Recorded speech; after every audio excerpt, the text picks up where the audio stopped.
عمران خان بلا شبہ ایک کرشماتی شخصیت ہیں۔ کبھی ان کے خیالات متنازع ہو جاتے ہیں اور کبھی ان کے افعال کروڑوں لوگوں کے دل جیت لیتے ہیں۔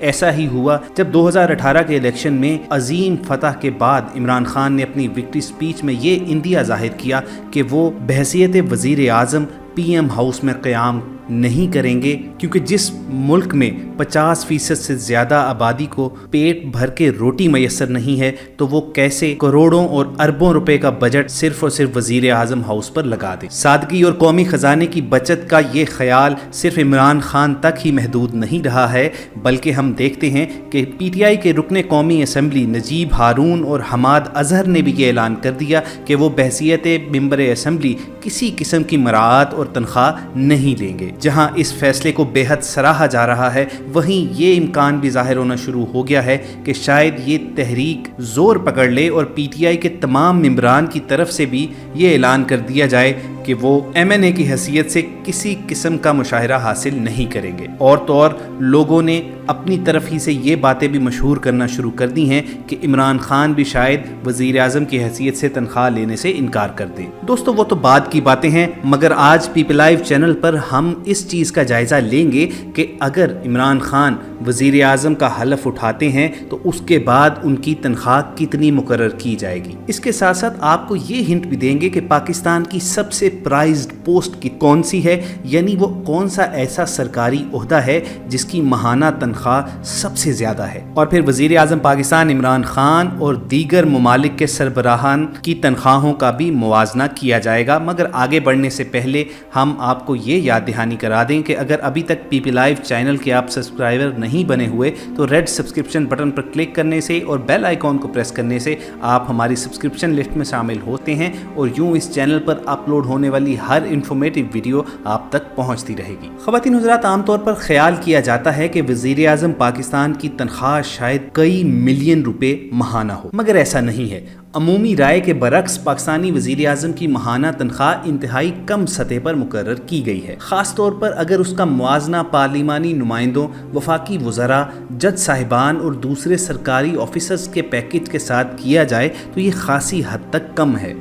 اور تو اور خطے کے کئی ممالک کے وزیر اعظم کی تنخواہ بھی پاکستانی پی ایم سے کئی گنا زیادہ ہے۔ ذرائع کے مطابق اگر عمران خان وزیر اعظم پاکستان کا حلف اٹھا لیتے ہیں تو 11 سے 14 اگست کے بعد ان کی ماہانہ تنخواہ تقریباً 1,40,000 روپے بنتی ہے، جس میں تمام الاؤنسز اور ٹیکسز شامل ہوں گے۔ یہاں آپ کو یہ بتاتے چلیں کہ ایک ایم این اے کی تنخواہ تقریباً 3.5 لاکھ روپے ماہانہ ہے، جبکہ وہی ایم این اے اگر وفاقی وزیر کے درجے پر فائز ہو جائے تو اس کی تنخواہ 2,35,000 روپے الگ ہوتی ہے، جبکہ وزیر مملکت کی تنخواہ میں 2,15,000 روپے کا اضافہ الگ ملتا ہے۔ اور خواتین حضرات، ایوان بالا کے ممبران یعنی جتنے بھی سینیٹرز ہیں ان کو تقریباً 4 لاکھ روپے ماہانہ تنخواہ دی جاتی۔ اب یہاں سوال یہ اٹھتا ہے کہ کیا عمران خان سادگی کی پالیسی اپناتے ہوئے یہ تنخواہ لینے سے انکار کریں گے، یا پھر آپ ہمیں کمنٹ سیکشن میں بتائیے کہ عمران خان کو اپنی ضروریات پوری کرنے کے لیے یہ تنخواہ قبول کر لینی چاہیے۔ جیسا کہ پہلے بھی ذکر کر دیا گیا ہے کہ عمران خان نے یہ اعلان تو واضح طور پر کر دیا ہے کہ وہ وزیر اعظم منتخب ہونے کے بعد ایوان وزیر اعظم یعنی پی ایم ہاؤس میں قیام نہیں کریں گے۔ دوستو، کیا آپ جانتے ہیں کہ تحریک انصاف کے چیئرمین عمران خان بحیثیت وزیر اعظم اگر وزیر اعظم ہاؤس میں منتقل نہیں ہوتے تو اس سے قومی خزانے کو سالانہ 1,85 کروڑ روپے کی بچت ہو گئی۔ ایک میڈیا رپورٹ میں کہا گیا ہے کہ اس اقدام سے عوام میں ایک مثبت پیغام جائے گا کہ ملک کا وزیر اعظم قومی خزانے کو پروٹوکول اور عیش و عشرت سے بھرپور زندگی کی نظر نہیں کر رہا۔ عمران خان اپنے انٹرویوز اور پریس کانفرنسز میں بارہا اس بات کی وضاحت کر چکے ہیں کہ وہ سادگی اختیار کریں گے اور وی وی آئی پی پروٹوکول نہیں لیں گے۔ وزیر اعظم ہاؤس کی موجودہ عمارت کا افتتاح سابق وزیر اعظم نواز شریف نے 2 دہائیاں قبل کیا تھا جب وہ دوسری مدت کے لیے وزیر اعظم بنے تھے۔ 135 ایکڑ پر محیط عمارت شاہراہ دستور پر واقع ہے۔ موجودہ وزیر اعظم ہاؤس سرخ پتھروں سے آراستہ عمارت ہے جسے مغل دور کے شاہی محلات کی طرز پر بنایا گیا ہے۔ PM हाउस में मुलाजमीन, मुहाफिज, पुलिस और दीगर अमले की रिहाइश गाहें भी इसके अंदर ही कायम है और 50 अफसरान पर मुश्तमिल प्रोटोकॉल दस्ता आओ भगत के लिए हर वक्त तैयार रहता है। इस शाही इमारत की हिफाजत पर सालाना 980 मिलियन रुपए खर्च किए जाते हैं। रिपोर्ट के मुताबिक वज़ीर आज़म हाउस के अमले के लिए 700 मिलियन रुपए मुख्तस होते हैं और 150 मिलियन रुपए मेहमानों के खैर मकदम और तोहफे तहाइफ पर खर्च किए जाते हैं, जबकि PM हाउस की सालाना तज़य्युन और आराइश पर 15 मिलियन रुपए खर्च होते हैं। अब देखने की बात तो ये है कि अगर वज़ीर आज़म हाउस में इमरान खान क़याम नहीं करते तो फिर उसका क्या मसरफ होगा। अपनी तकरीर में इमरान खान ने कहा था कि वो इस वज़ीर आज़म हाउस में कोई यूनिवर्सिटी या म्यूजियम बना देंगे। दोस्तों, हम तो ये तजवीज़ करेंगे कि इसको एक म्यूजियम का दर्जा दे दिया जाए और फिर इस पर टिकट लगा दी जाए, ताकि अवाम भी देखें कि जिस मुल्क में गरीब को 2 वक्त रोटी मैसर नहीं थी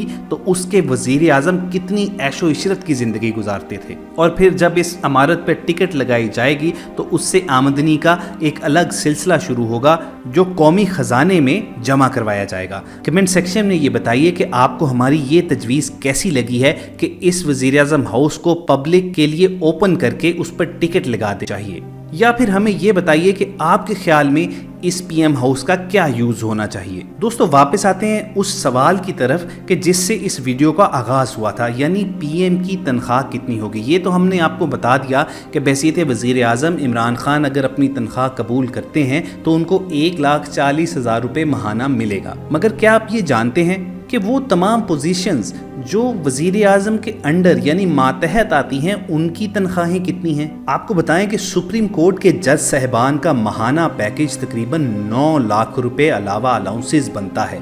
इस तरह जज साहिबान वज़ीर आज़म के मुकाबले में तकरीबन 10 गुना ज़्यादा माहाना पैकेज वसूल करते हैं। इसी शरह से उन्हें ताहयात पेंशन की सहूलत भी मैसर है, जो बेवा को भी 50% अदायगी की जाती है। दूसरी तरफ हैरान कुन हद तक वज़ीर आज़म को एक पाई भी पेंशन के तौर पर अदा नहीं की जाती। यहाँ आपको एक इंटरेस्टिंग फैक्ट बताएं कि बहसीत वज़ीर आज़म नवाज शरीफ ने 1 रुपया भी तनख्वाह वसूल नहीं की थी, लेकिन उनके नाकिद ये कहते हैं कि उसकी कसर उन्होंने करप्शन से निकाल ली थी। दोस्तों, आप हमें बताएं कि वज़ीर आज़म की एक मुनासिब तनख्वाह किस मियार के मुताबिक होनी चाहिए, यानी इमरान खान को तनख्वाह अगर कबूल करनी भी चाहिए तो उनकी माहाना सैलरी कितनी रखनी चाहिए। यहाँ PM और चीफ जस्टिस की तनख्वाह बताने के बाद हम ये सोच रहे हैं कि आपको ताकत के एक और मरकज़ यानी अफवाज पाकिस्तान के सरबराह की तनख्वाह भी बताई जाए। हमारे chief of army staff general Qamar Javed Bajwa तकरीबन 2 लाख रुपए तक तनख्वाह पाते हैं। तो हम ये देखते हैं कि सरकारी ओहदों में सबसे ज़्यादा तनख्वाह पाने वाला तबका जुडिशरी है, यानी जज साहिबान को न सिर्फ निहायत आला पैकेजेस दिए जाते हैं बल्कि रिटायरमेंट के बाद भी उनके नाम पेंशन की जाती है। सामईन, अब हम नज़र दौड़ाएंगे कि आलमी सरबराहान मुमलिकत की सालाना तनख्वाहों के बारे में जो एक हालिया रिपोर्ट में इंकशाफ किया गया है, उसमें हम ये देखेंगे फहरिस्त में सबसे ऊपर कौन आता है। दोस्तों, इस लिस्ट में सिंगापुर के वज़ीर आज़म ली शेन लॉन्ग का नाम सबसे ऊपर आता है, जो माहाना तकरीबन 1,44,00,000 पाकिस्तानी रुपए तनख्वाह पाते हैं। इनके बाद बारी आती है अमेरिकन प्रेसिडेंट डोनाल्ड ट्रंप की, जो माहाना तकरीबन 35 लाख पाकिस्तानी रुपए के बराबर तनख्वाह पाते हैं, जबकि कनाडा के स्टीफन हार्पर तीसरे नंबर पर, जर्मनी की एंगला मेर्केल चौथे और जनूबी अफ्रीका के जैकब ज़ुमा 5वें नंबर पर हैं। मदर ऑफ डेमोक्रेसी यानी बरतानिया के वज़ीर आज़म को तकरीबन 20 लाख रुपए माहाना तनख्वाह मिलती है, जबकि हम देखते हैं कि अपने हमसाया ममालिक यानी अफगानी सदर तकरीबन 50 से 60 हज़ार रुपए माहाना, जबकि इंडियन वज़ीर आज़म नरेंद्र मोदी माहाना तकरीबन 2.5 लाख पाकिस्तानी रुपए तनख्वाह पाते हैं। हमारे दोस्त मुल्क चीन के सदर तकरीबन 22 लाख रुपए, मिस्र के सदर की 7 लाख रुपए, जबकि मालदीव जैसे छोटे जनूबी एशियाई मुल्क के सदर की तनख्वाह भी 7 लाख रुपए माहाना से ज्यादा है। तो दोस्तों, इन चीज़ों को मद्देनजर रखकर देखा जाए तो पाकिस्तानी वज़ीर आज़म की तनख्वाह 1,40,000 रुपए तो कुछ भी नहीं है, मगर इसके साथ साथ जो ताकत और इख्तियारात मिलते हैं वो इस पोस्ट को पुरकशिश बना देते हैं। तो ये थी हमारी आज की वीडियो, जिसे हम पूरा यकीन रखते हैं कि आपको पसंद आई होगी। अगर इस वीडियो से आपके इल्म में इजाफा हुआ हो तो इसे लाइक कीजिए और लोगों की अवेयरनेस के लिए ज़्यादा से ज़्यादा शेयर भी कीजिए। जाते जाते आपको याद दहानी करवा दें कि अगर आप अभी तक हमारे सब्सक्राइबर नहीं बने हुए तो सिर्फ चंद चंद सेकंड निकालकर आप रेड सब्सक्रिप्शन बटन को क्लिक करने और बेल आइकॉन को प्रेस करके हमारी सब्सक्रिप्शन लिस्ट में शामिल हो सकते हैं। पीपल लाइव चैनल के साथ जुड़े रहिए, फिर मिलेंगे। अल्लाह हाफिज।